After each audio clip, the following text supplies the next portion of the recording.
More on this, we're joined by journalist Antony Loewenstein. He's the author of The Palestine Laboratory and was based in occupied East Jerusalem for years.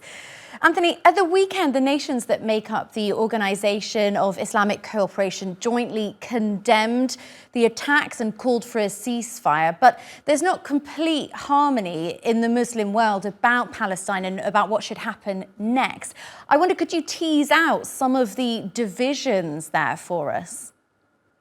Look, if only the Arab leaders actually were unified on this issue, and we've seen in the last years, long before October 7, really much of the Arab elites have abandoned the Palestinians. I've been saying for a long time that so many of them have been happy to either normalise relations with Israel or make sort of unofficial deals with Israel because they view the road to Washington, influence in Washington, goes often through Israel.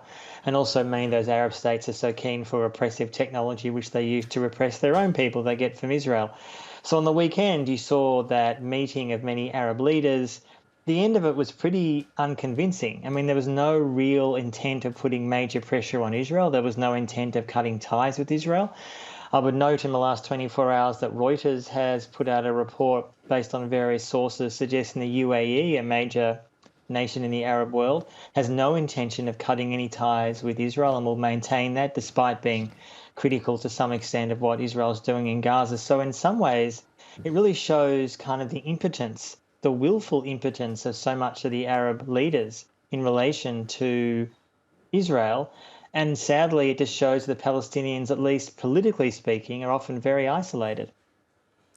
And what about the divisions within Israel itself about both the offensive and the endgame for Gaza? How do you see those playing out over the next few weeks and months?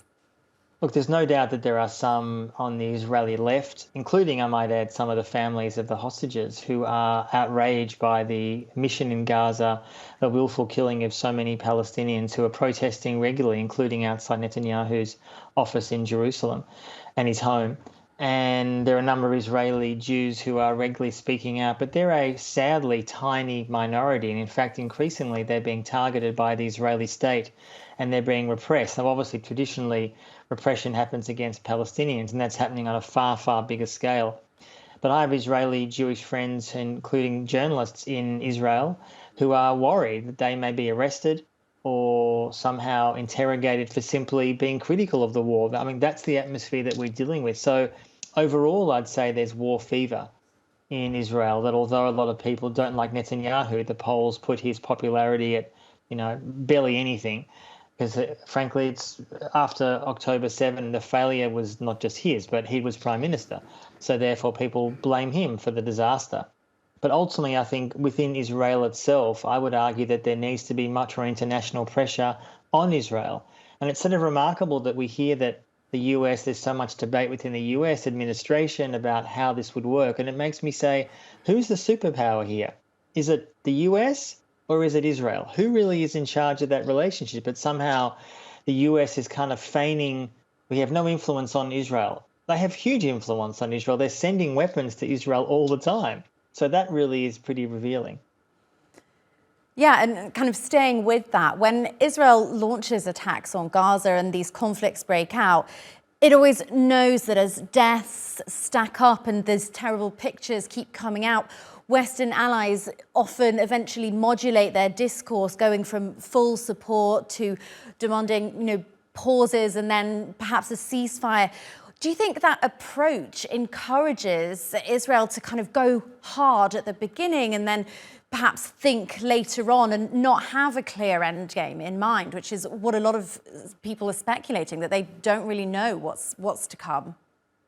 I think there is no end game. And I think it's interesting how when Biden was in Israel not that long ago, he sort of warned Israel in a way that don't make the mistakes that we made in Iraq and Afghanistan. I mean, of course, Biden was the key person pushing the wars in Iraq and Afghanistan. But nonetheless, it's pretty clear the US had no idea what it was doing in those two wars, which meant that they lost both of them disastrously over 20 years. Israel has no plan. There's no plan to know what happens the following day. We hear various stories. Israel may want to occupy Gaza again indefinitely, the Palestinian Authority, some kind of quasi-UN peacekeeping force, Arab states providing troops, who knows?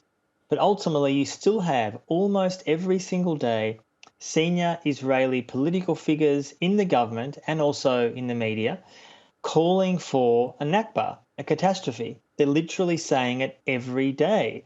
And as many of us have warned for a long time, listen to what they're saying. Don't ignore them. These are not the calls of some radicals who simply have no power. They're in the government. They're media figures in Israel who are calling for either a mass ethnic cleansing of Palestinians or the severing of Gaza between north and south, which has happened already, or the possibility of never allowing Palestinians back, many of whom live, of course, in the north of Gaza. So I think it's a real fear that the idea the US may at some point come in and put pressure on Israel or the European states, I mean, ultimately, what this war has shown, yet again, that Europe does not have a foreign policy of its own. There is no independent foreign policy of the EU. It simply is copied blindly from the US.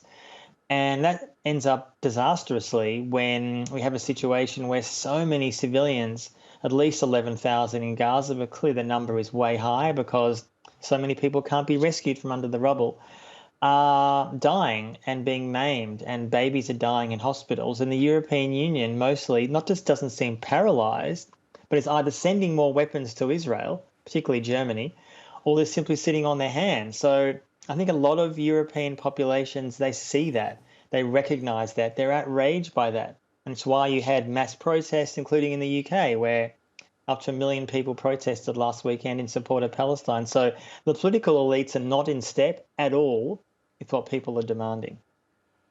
Antony Loewenstein, thank you for your insight today.